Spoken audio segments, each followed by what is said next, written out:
here. So when we call this, we see that the first thing that we see that is the first function that returns a promise, that resolved with a hashed password. So we have a very strong hashed password that's hashed bcrypt. And the OK comes from the second calls that essentially just gets called out in the calls array. Now, to make things more clear why I'm using calls, I'm just going to fetch my accounts model, store.model account. Now, store is undefined currently, and we're just going to fetch a reference from our store here up. So we have the dispatcher here, and the store is Thorin store SQL, because the store is called SQL. Now we have essentially a reference to the store, to our SQL store, and we can fetch previously registered models, which in this case is the account model. Now let's just console log account so that you can see the actual reference of the SQL model, which is here because, so we have the account model here, which in terms is the SQLized account model, the SQLized model that's representing an account. Now, the next thing we want to do is we just want to create an account, right? So we just say, let's have here, that's here, and an account object, right? So we're just going to say account object equals account.build with the account data. Now we have an account object, but it's only in our memory, so we still need to save it to the database. And we can simply just return account object.save. This will essentially insert our account to the database. And what we're going to do here is we're going to say, okay, let's put our result into the intent, the account object and not the account data. So this is essentially the account that was just created. If we send out this, we're going to see here that the first thing we did was we hashed the password, which is done asynchronously. The second thing we did is we saved the account and we inserted into the database an account with all the information that was coming from the intent. And finally, we just placed that account into the result of the intent, and that's pretty much it.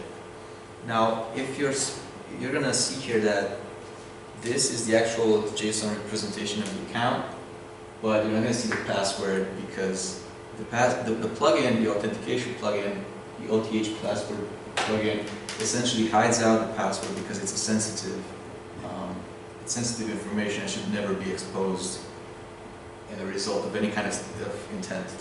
Now, you can do this by going inside the actual account and defining how your model is exposed to the world. So essentially, we can just do model object.json and say, okay, my account is going to be represented in the outside world like this, right? So if we do this, we're just going to have an empty object, and our account is not going to have anything. Let's just add the id.id. And that's pretty much it. That's all we're going to expose. Now, this is here, the ID number 2. Now, this is useful when you don't want to expose a lot of information to the outside world. We just want to expose bits and pieces of it.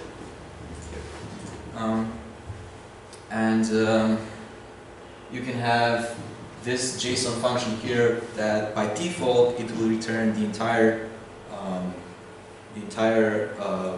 object, the entire account with all its smaller properties, but you can just modify it however you please to. So now we have here, if you look in our example, we have inside our action, the first thing we do is we try to hash the password and then just save it. Now, the problem here is that we're going to have duplicate email accounts, right? So what we can do is just enter another function inside the calls array, and then just say, so this is the first argument is a stop function, and return, let's just fetch our account model from here and place it in the upper context so that we can access it here. Now return, we're just going to query the database and see if we're going to have an account matching that email. Dot find where email account data dot email, right? This in turn is going to return a promise. Now, if this is going to be set, that means that there's already an account with that email, right? So if account object return next, return stop, Thorin.error account exists. If not, we're not going to do anything. And let me just show you how this works. We're going to see an error here, and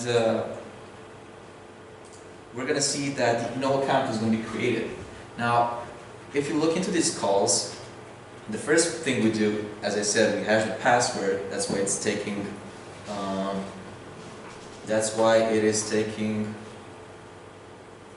more than a couple of seconds to finish here. It took 700 milliseconds because the hashing of a password is purposely made slow so that you cannot just. It takes a long time to actually crack or check passwords on a database because they're purposely made to last long, the hashing algorithm.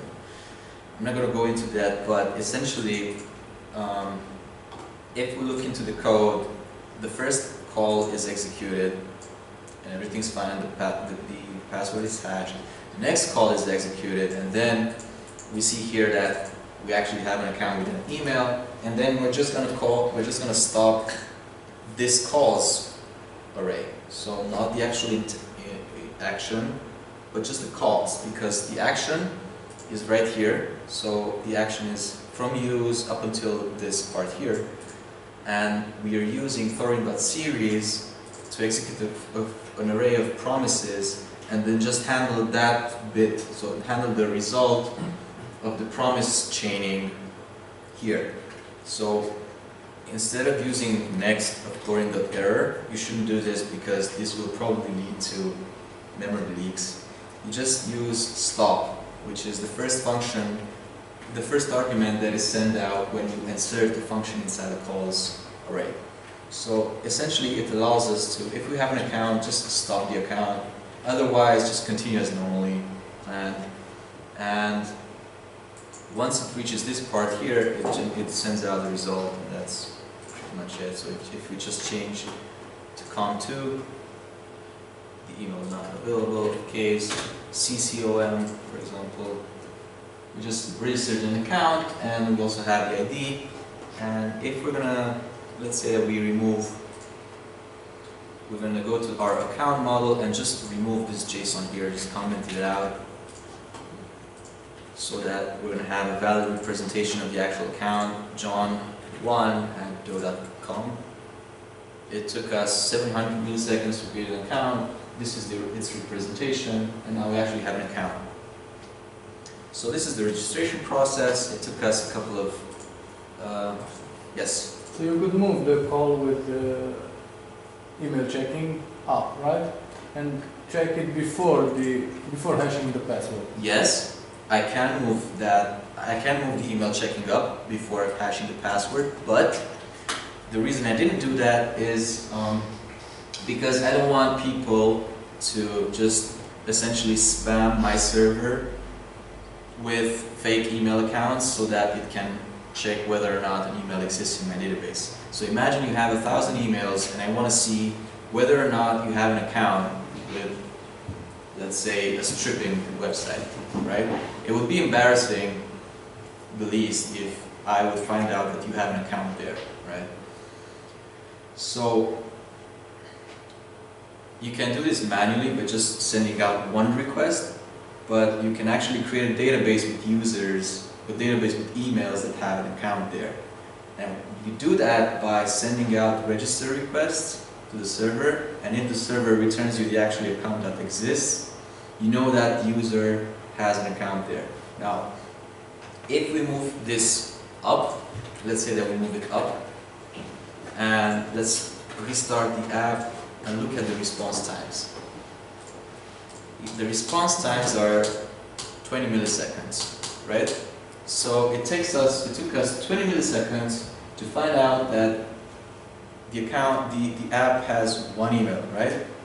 So let's say that we do 1,000 requests, and it's going to take us a minute maybe to find out. You can automate it pretty quickly, and it's kind of easy. We're going to make it. We just made it easy for someone to find out our user base.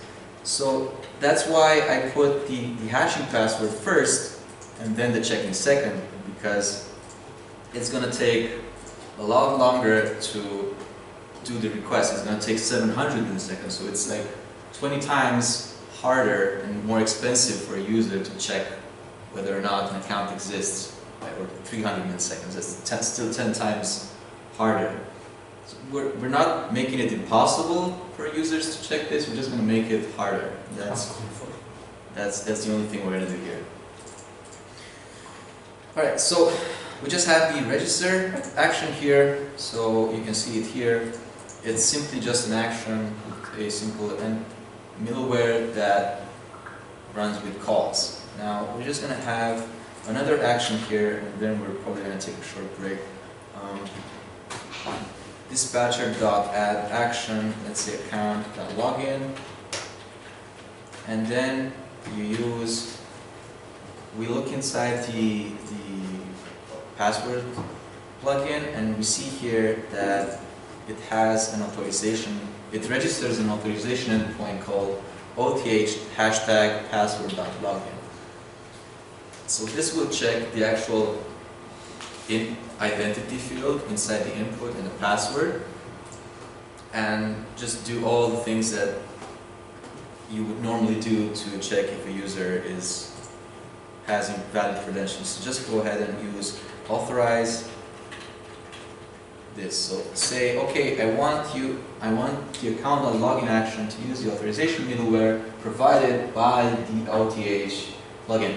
So let's go with this. Okay, and next. Let's just see if it works. Here, so we change from account.register to login. And just password, just make the password bad. What happened? So we have an invalid password and the request stopped. If we look inside here, we see that the plugin just tried to query the database for email for the account where the email was this one.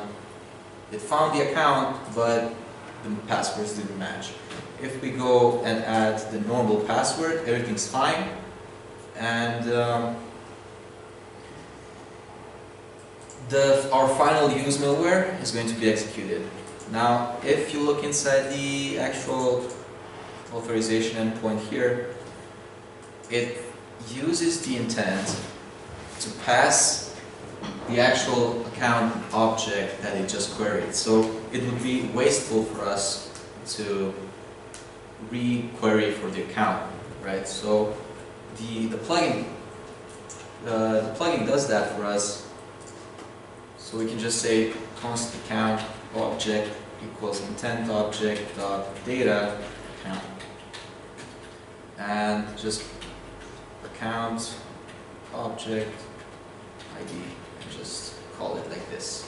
Let's see what happens. If you look inside this, we have OK4.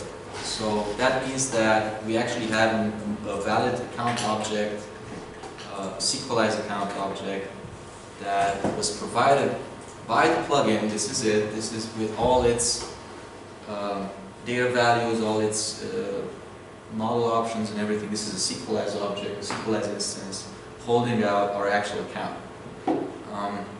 Now, if you look here, we're going to look a bit into the actual plugin here. We see that the plugin calls intent.object.data.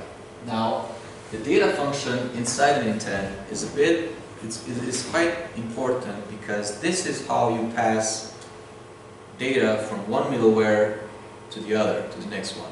You can use the result, you can use the result object of the intent, but at the end of the day, that result is going to be public.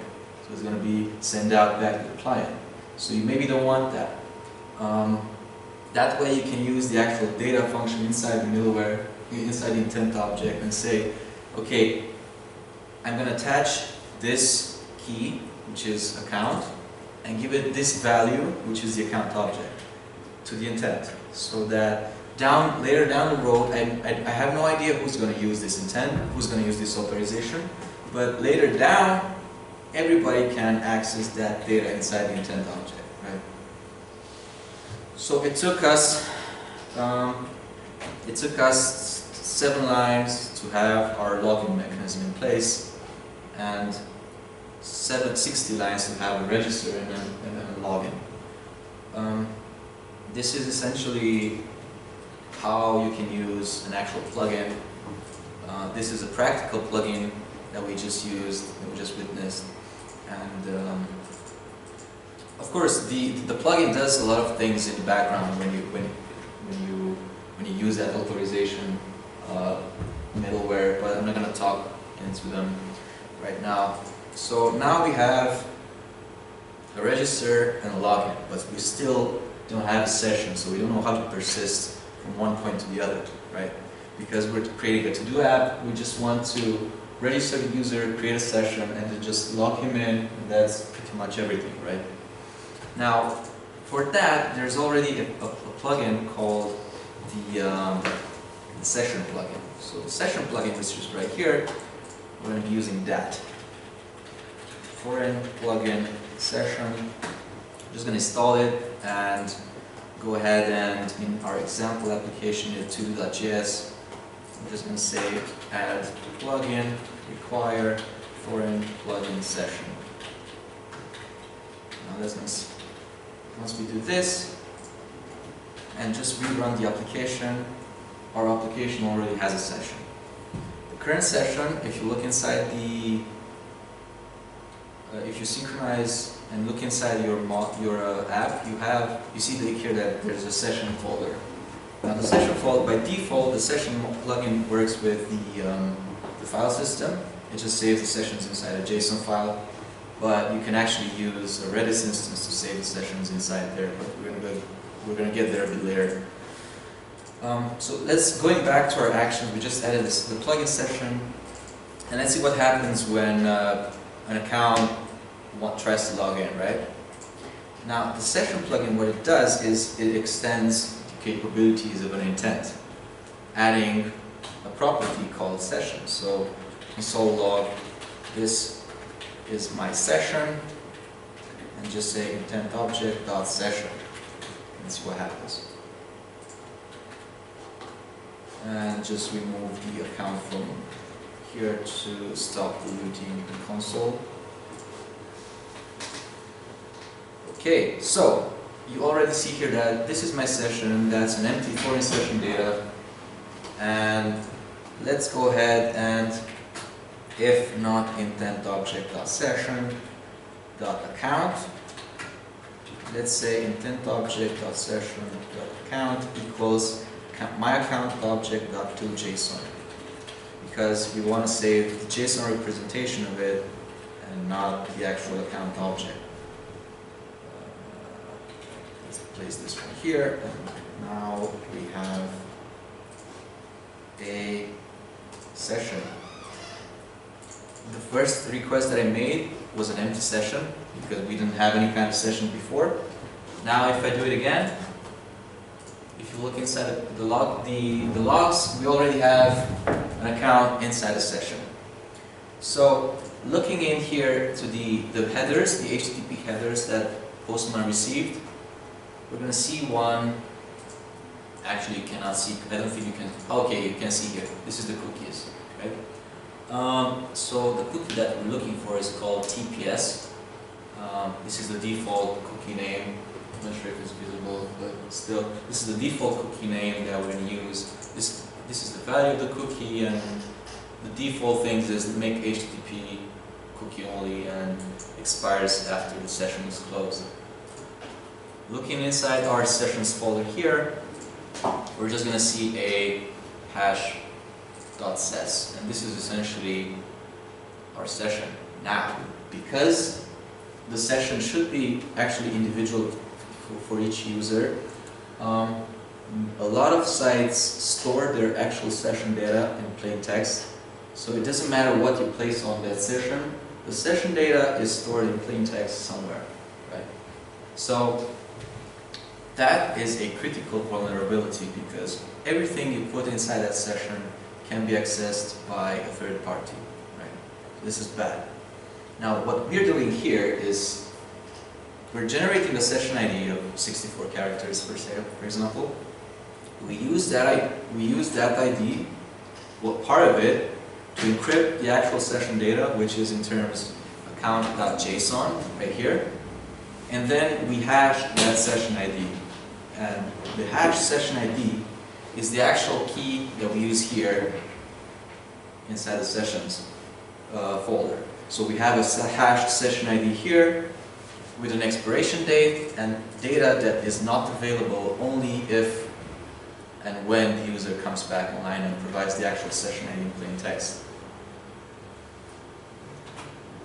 So this is a way that we can actually store data and kind of make it irrelevant for us because that's not our data, that's the user's data, right? So I don't want any of the company's employees to snoop inside the sessions and fetch session IDs and just impersonate users.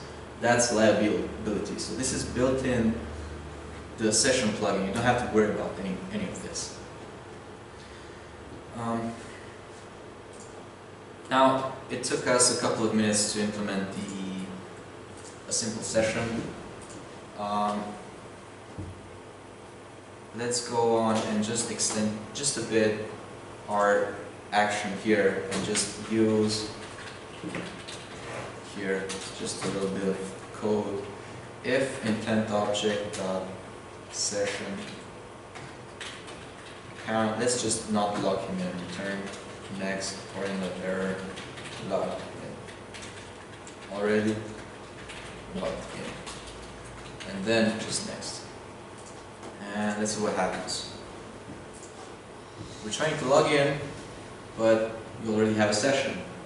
So you can access the session and check you can just use a middleware to check if the session exists. And if it doesn't exist, then use the authorization middleware here, which in turns will generate you an account, will fetch you the account object so that you can use it down here. So what I wanted to show you here is that you can use these authorization and middleware in any point of the application. You're not bound to use it just at the beginning or just at the end. You can do a lot of things in between. So you can combine a lot of authorization requests or middleware right before the actual request ends up in your business layer or the part where you just do stuff with the data. The final thing I'm going to do in this, and then we're going to take a small break, is just add a logout functionality, right? So I'm just going to call it dispatcher .add action, let's say account.logout, and use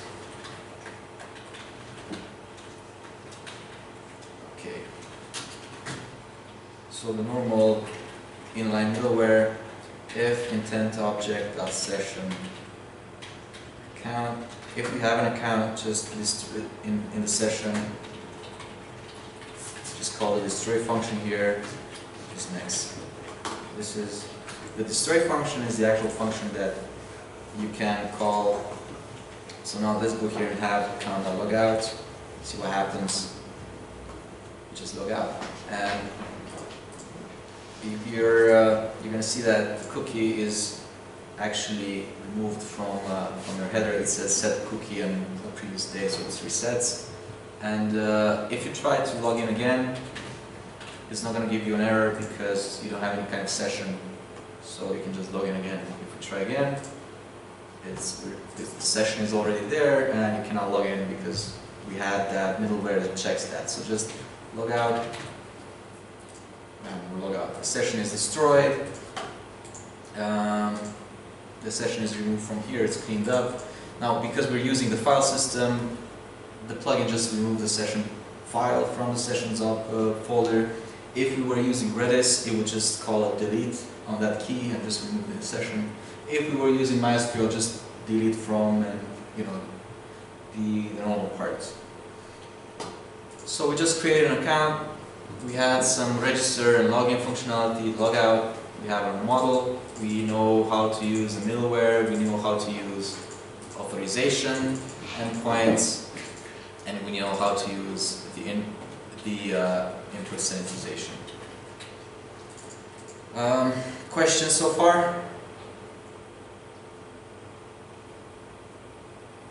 Alright, so we're going to go take a small break and then come back and continue with our to-do app and actually reach the to-do part. Alright.